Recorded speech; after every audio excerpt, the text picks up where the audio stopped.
Fala, nação galista, tudo bem? O assunto que vou tratar hoje faz tempo que quero comentar no canal e somente agora resolvi fazê-lo. Bem, neste áudio vamos tratar de um tema polêmico, que divide opiniões entre os criadores e galistas. Será provavelmente o áudio mais longo do canal até aqui. Por isso, vou pedir que você ouça até o fim e depois comente, dando a sua opinião, obviamente. E aí, é normal o galo correr de uma competição? Quais os motivos que fazem um galo correr? A controvérsia do tema ocorre porque existem dois grupos de pessoas que pensam diferente. O primeiro grupo acredita que tem galos de fibra, força e linhagem apurada e, portanto, os seus galos não correm jamais. Já o outro grupo reconhece que, independente de ter aves de fibra e de linhagem campeã, as suas aves podem largar e correr dependendo de alguns fatores. Bem, desses dois grupos, eu particularmente concordo com o segundo grupo, que crê que aves podem correr sim. E para isto podem existir alguns fatores, os quais eu vou comentar brevemente a seguir. Dessa forma, eu listei os principais motivos que fazem um galo correr numa competição, na minha opinião, é claro. O primeiro motivo é galos de raça fraca e genética e linhagem duvidosas.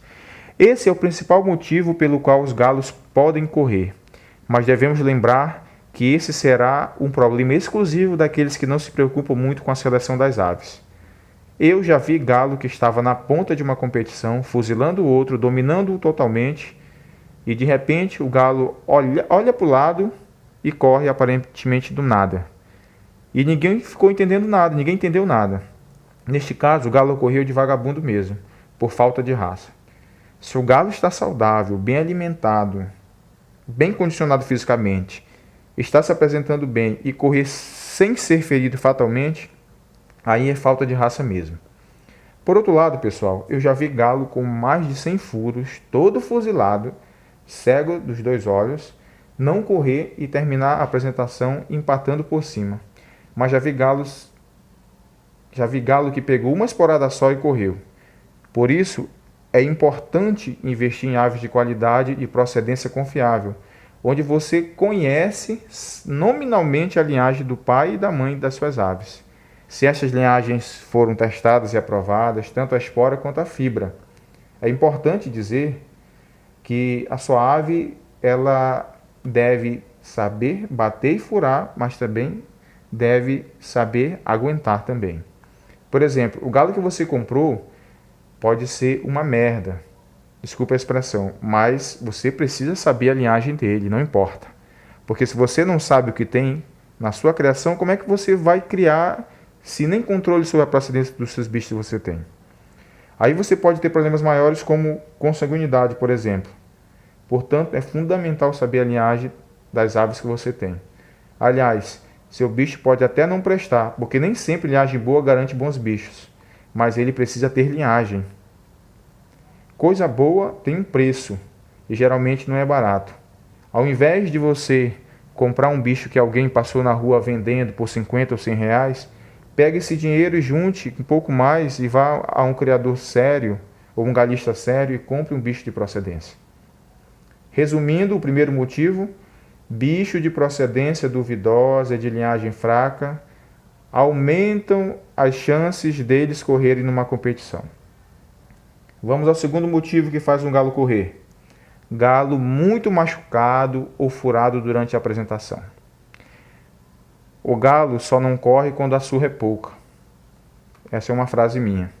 Que o galo combatente é valente, é destemido e resistente, isso é verdade. Mas o que você precisa entender é que ele é feito de carne e não de ferro ou aço. O galo, ele sente medo, ele sente dor, sente frio, sente calor, sente mal-estar, sente febre. Imagina um animal ser golpeado 30, 50 ou 100 vezes em todo o corpo e ainda permanecer brigando. Você acha pouco? Tomemos, por exemplo, o leão, o felino que é considerado o rei da selva e uma das criaturas mais selvagens e valentes que existem. O leão, quando ele vai disputar um território, ou mesmo uma fêmea, ele entra em combate com outro macho. E nesse combate vai ter um ganhador e um perdedor. Quando o leão apanha muito e vê que a coisa está ficando feia para o lado dele, e ele consegue correr, ele corre. Ele corre porque ele quer livrar a vida dele. Acaso um galo é mais destemido e feroz que um leão? Ou Um gado é mais feroz e destemido que um dos grandes animais? Pense um pouco e responda para você mesmo. É bem verdade que existem galos que, mesmo sob muita surra, não correm. Ficam ali apanhando, jogando o bico e deitam ao final quando não aguentam mais. Mas ainda assim, muitos criadores dizem que eles não correm porque não deu tempo de correr, ou seja, não tiveram mais força para correr, e o que restou foi deitar e desistir do combate. Você que está ouvindo esse áudio é inteligente o suficiente para analisar bem o que é lógico. É só pensar um pouco. Você precisa avaliar bem. Muita espora, muita facada braba, nos lugares mais sensíveis à dor, podem sim fazer um galo de excelente linhagem correr. Quer um exemplo disso? O galista Marcos Botinha, que é um galista conhecido nacional e internacionalmente, teve vários galos dele que correram. É só procurar no YouTube mesmo, que você vai ver. Aí eu pergunto para você, você acha que os galos desse criador correram de vagabundos ou porque pegaram facadas bravas? A minha opinião particular é que os galos dele foram feridos fortemente e por isso correram. Só raciocine um pouco, não precisa muito. Só pense um pouco. E outros galistas que conheço também, que tem só ave selecionada, e alguns bichos dele também largaram.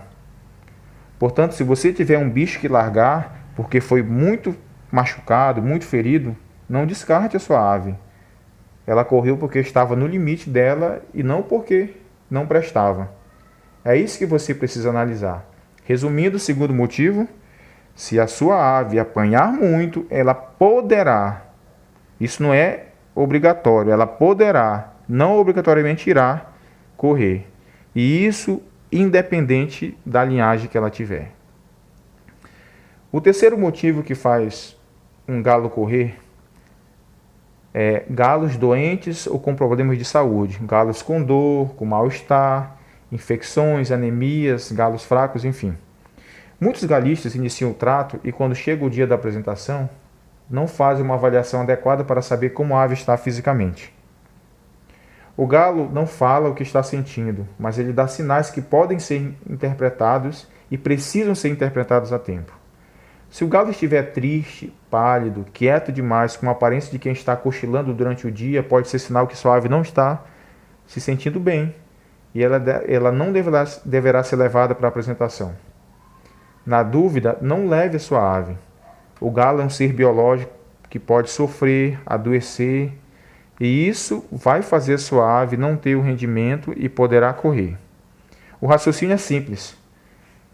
Se um atleta está com uma contusão, jamais ele irá ter um rendimento esperado.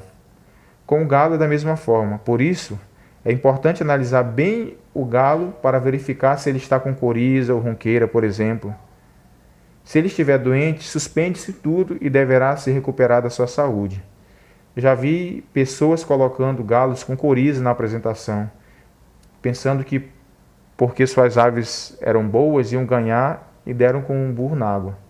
Já vi inclusive galistas experientes que vacilaram em observar alguns sinais que o galo emite e só perceberam tardiamente que a sua ave não estava saudável, porque pulou mole, não se movimentou bem e perdeu a fibra e correu. A ave doente não se coloca em apresentação, se recupera a sua saúde. O galo, quando está saudável, geralmente, quando você solta no chão, ele bate as asas, canta, anda rapidamente e você percebe que ele está saudável. Resumindo, o terceiro motivo, se você colocar um galo doente na apresentação, ele poderá correr e com muita facilidade. E por fim, o último motivo pelo qual um galo poderá correr é galo na muda, ou seja, galo em processo de renovação de penas. A muda é um processo fisiológico natural da ave que consiste basicamente na renovação das penas, ou seja, as penas velhas e ressecadas caem e nascem outras. Esse processo dura alguns meses. Nesta fase, a temperatura corporal, por exemplo, do galo aumenta. O galo sente febre, o metabolismo muda. Há galos que esfriam totalmente, eles ficam choucos, não pegam briga. Outros comem pouco e emagrecem. Lembrando que há galos que sentem mais que outros. Eu tenho na minha cocheira um galo que fica estranhamente frio nessa fase. E é um galo de 7 apresentações. Mas quando ele está empenado, ele é extremamente bravo e beliscador. Parece um pitbull de tão valente que ele é. Se você apertar um canhão de uma ave que está na muda, você vai perceber que só vai sair sangue com material escuro. Agora imagine você ficar com o corpo todo dolorido. É assim que o galo fica. Aí o sujeito, sem noção nenhuma, pega o galo na muda ou iniciando a muda e vai brigar o bicho. E depois o galo corre e ele ainda vai dizer que o bicho não prestava, que aliás era uma merda. Desculpe a expressão, né? Não se briga bicho na muda. Não se bate bicho na muda. Quando o galo está na muda, ele deve ser parado e deve ser bem alimentado e recebendo cuidados especiais. Só quando ele completa a muda, enxuga a muda completamente, é que se deve mexer no galo. Bem, resumindo, o quarto motivo é: se você colocar um galo na muda ou início de muda na apresentação, ele poderá correr. Lembre-se, o galo é um ser biológico, semelhante a nós. Ele adoece, ele sente dor, ele sente febre, ele fica dolorido, sente frio, calor. É isso que você precisa entender. O galo não é uma máquina. O galo não é feito de ferro e nem de aço. Essa história de que galo de linhagem X ou Y não corre nunca é a maior mentira sobre combatentes que contaram para você. E eu estou abrindo os olhos daqueles que foram enganados.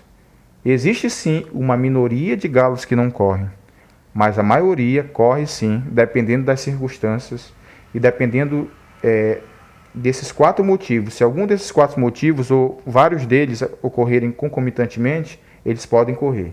Esta é a minha humilde opinião. Se vocês gostaram, por favor, comentem, compartilhem, dê um like e se inscrevam no nosso canal Galo Forte. Por enquanto é só. E você, o que acha sobre o assunto? Deixe seu comentário aí embaixo, eu quero saber. Um forte abraço e até a próxima.